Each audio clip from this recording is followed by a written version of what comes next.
You're tuned in to the world of Tom, where you catch all the facts and stay connected with Tom Lane. So, welcome to In the World of Tom. I'm Tom Lane, and I am sitting here with Mr. Treston Pulley and his beautiful wife, Alexa Pulley. Both are doing great things in the community and in Sikeston's education system. Alexa Pulley was recently named Dean at Sikeston's 5th and 6th grade center, while Treston, a Lincoln University graduate, was named head coach of Sikeston's Bulldogs. So, how are y'all doing? Y'all feeling good today? Doing great. Glad to be on here. Yes. Yeah. So, Alexa, start with you. Can you tell us a little bit more about yourself? I'm a teacher and I'm a mother and a wife. I have 2 kids, and this is my husband, of course. Jade is 8 years old, and then Sean Preston is 10 months old. I've been in the education field for, this is my 5th year. So my background with teaching is that I taught 6th grade for 4 years, and then this year I taught 4th grade. And next year I'll be going over to the 5th and 6th grade center here at Sikeston at the middle school as the dean of students. That's where I'll primarily be dealing with discipline all day, every day. So I'm super excited about that, and to bring in some restorative practices for our schools and teach it the right way to help our kids. That is awesome. So what exactly inspired you to get into teaching and, chase this whole career that landed you into the dean seat? So I knew, in high school, I thought I wanted to be a pharmacist, and I had that conversation with my parents, and they supported me 100%. And then it went into, when I was in 10th grade, I had to take chemistry, and I was like, no, because my whole college career would be focused around this. I mean, I did really well with it. It just wasn't something that I was passionate about. So before I went off to college, I told my parents, I'm like, well, for sure, one thing that I know is that I'm really good with kids, right? Mm-hmm. So they were like, okay, well, just try it. So I ended up doing, the beginning classes that we all have to take. And then I went into it, and I got into the education program and all of that. And I did really well, and I made connections. And I was like, I'm really good at this, not to toot my own horn, but it was something that I felt passionate about.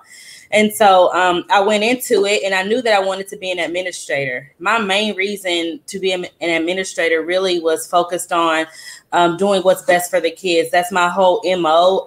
They need leaders, and they need people to see, they need to see people who are doing well, and they need to see our kids need to see us. And so whenever the position opened, I was like, oh my goodness, I've only been a teacher for 5 years. And so I was really nervous, but my husband was like, Lex, you need to go ahead and just take this opportunity and just try it and see. I ended up doing that, and I ended up interviewing, and I did really well. And I had interviewed with parents and central office and everything. And I ended up getting the job, and I'm just super excited. And my kids are excited too, because they'll be going to 5th and 6th grade next year. And they were like, I feel so great that you'll be there with us. So education is my world, and that's where I excel at. I excel in being a student, but also teaching students. That's a beautiful thing. And to see you and Treston pair up as well and push this whole narrative of put your education first, be a part of your community. I love to see it. But now that we know exactly how you feel about being dean, what are your plans for this upcoming school year? The thing is incorporating the restorative practices. A lot of schools are moving into that, but a lot of schools are still traditional. 3 strikes, you're a repeated offender. This is what's going to happen. This is what's going to happen. And with restorative practices, it's mainly bringing into the schools that we need to identify what the problem is and then figure out how to fix it, because a lot of these kids don't have people at home that help them deal with their emotions and that trigger, and help them understand why they're feeling a certain type of way. And so, sadly at school are a lot of the ways that they figure out how to do these things. And so that's my main thing I'm wanting to do, is to figure out what the problem is and start from there at the baseline and then go on, because there's a lot of mental health things going on younger and younger with these kids. And so we have to be able to help them based off of the needs that they need, because we cannot treat all kids the same, right? We cannot say, you know, this kid has this going on and they have a support system, and this kid has this going on, but they don't have anything. They can't be treated the same because their backgrounds are different. And so that's where I come in there to try to teach and do the best that I can too, instead of just saying 3 strikes and you're getting a SWAT, or 3 strikes and you're in ISS for 3 years. Like, we're turning the whole room into, it's called a refocus room instead of traditional ISS. That's perfect. I like that. I like that because it doesn't necessarily isolate them from everybody else or the curriculum. So I like that whole idea. But side note, because I seen it on Facebook posed as a question, you're free to answer this however you want to, but how do you feel about paddling in schools? Do you think they should be banned, or you think it's a reasonable practice?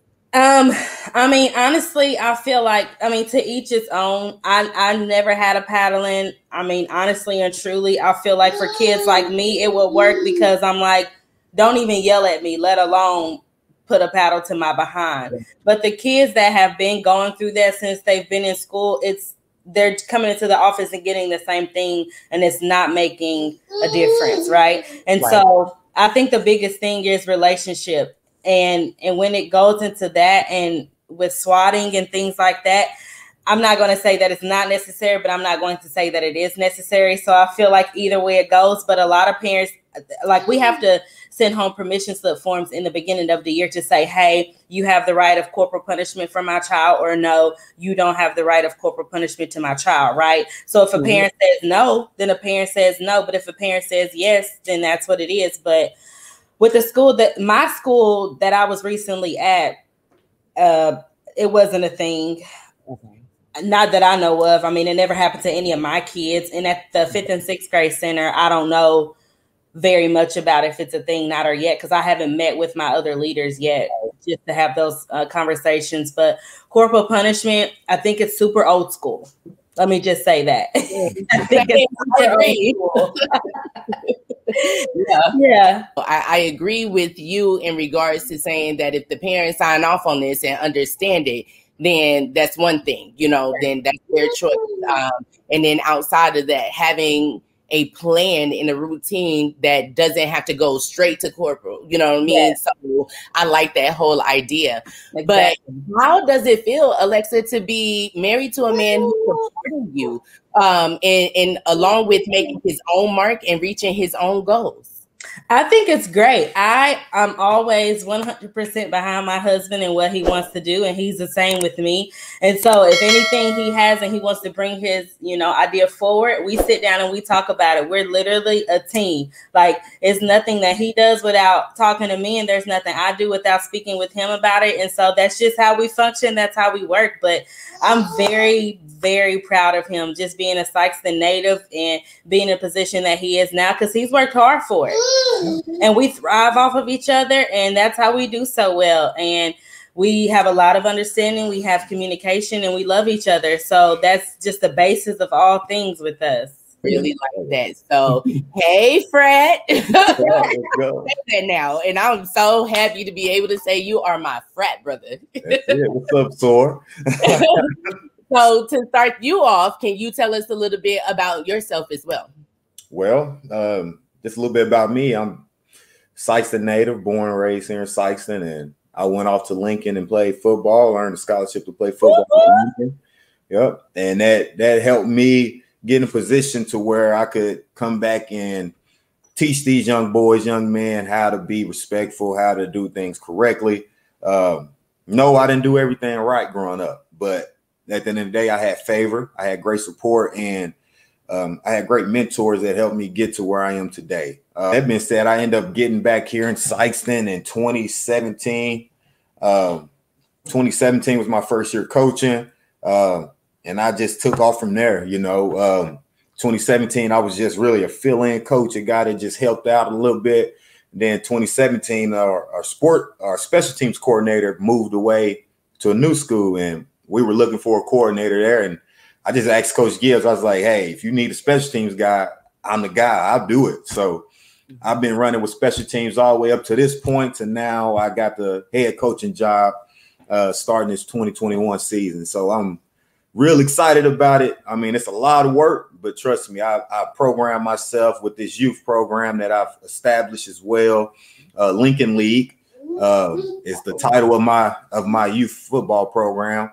I started off with 25 kids in 2017, my first year coaching, and now I'm up to 115 kids, kindergarten through 6th grade. So it's a beautiful thing. We play at the field house. It originally started on the west end of Sikeston at the Lincoln Memorial Park, and that's where it originally started as a way for me to get back to the Return to Sunset. That was really my first initial thought, was how can I be a part of Return to Sunset? And I just used what I knew, and that was football. And started with those kids and started taking them to camps at SEMO. I started doing fundraisers, raising over $6,000, just funding money from local businesses, selling candles. We did it all. So it's really a ground up project. There was no blueprint for what I did with this youth program.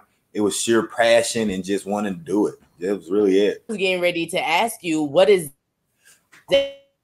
exactly encouraged you to chase this career in sports? I mean, I know going back to high school, you was always involved, and then you brought it over into college, but who exactly pushed you to it, to not only start your own organization, but to really mentor these young men here in your own community?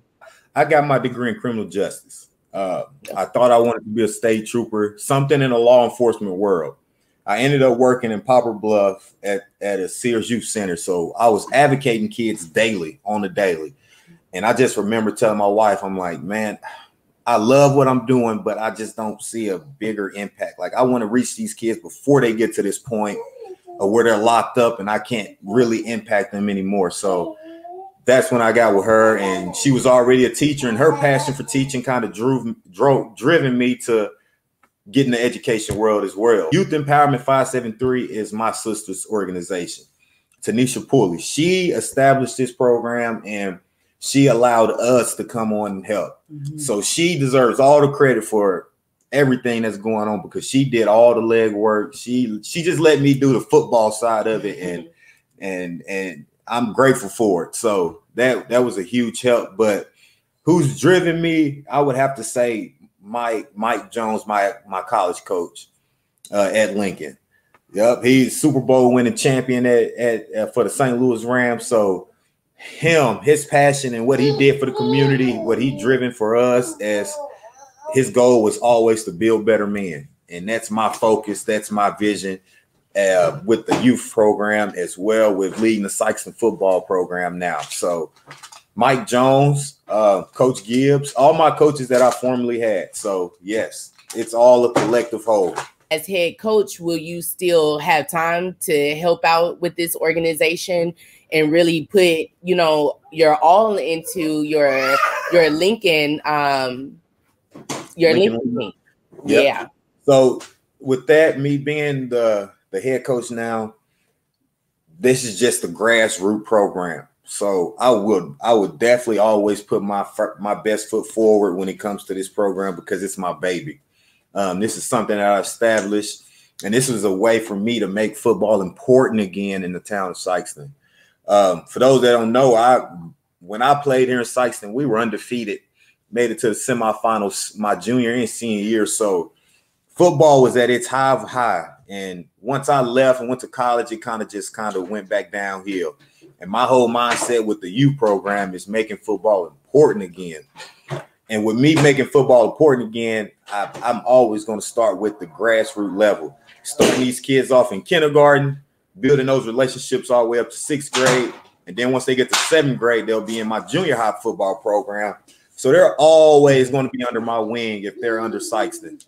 Okay, so for those who would like to get their student involved in your program, how can they go about getting more information and getting their boys signed up? You can contact me on Facebook. You also can go to our website, youthempowerment573.com. We can get you guys started on that aspect of it. So I would use Facebook first off. Reach me, my cousin Travion Dennis, my sister Tanisha Pulley.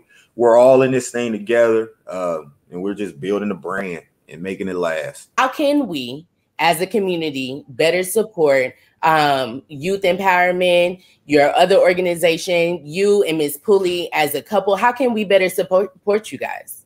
It's just giving that support, showing up to our activities, showing up on Friday nights, donating things far as like cleats, gloves, monetary donations are always welcome. That's probably the best form of support, I believe, because we are dealing with at-risk students. So a lot of these kids can't afford that type of stuff as far as cleats and just being able to get the jerseys that we need. So we have everything. We're a 501c3 organization. So everything you do will be tax exempt. A legit organization that's building every day. So for anybody that's tuning in right now, be sure to check out all of these programs and get your students involved, reach out, get more information as needed, ask all the questions that you can ask. I know that Ms. Tanisha will be on my next podcast as well. So we will definitely get more and more information from them and just continue to share. But before I let you all go, is there anything that either one of you all would like to say?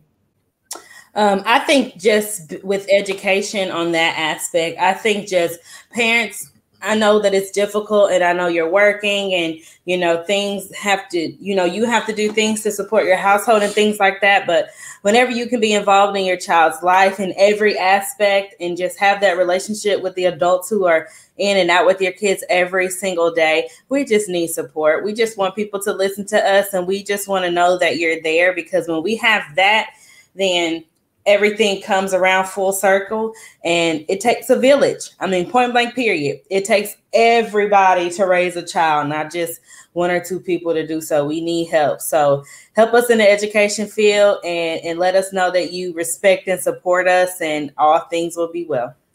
I want to add that youth empowerment is 573 is not just a Sikeston thing. It is a local thing. This is a Charleston. We can get Charleston kids. We can get New Magic kids. We can get Cape kids. Any kid that is interested, we're just based in Sikeston.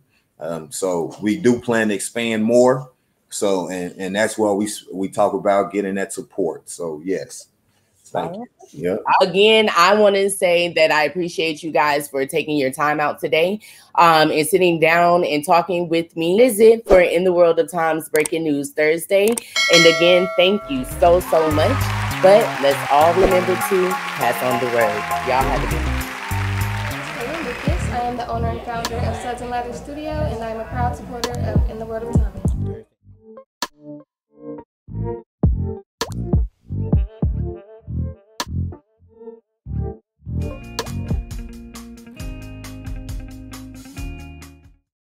Tom Lane here. If you like this video, feel free to subscribe to this channel. Also, slap on that notification bell so that way you are the first to know when I post new content. Thumbs up your favorite and pass on the word. Every Thursday with Tom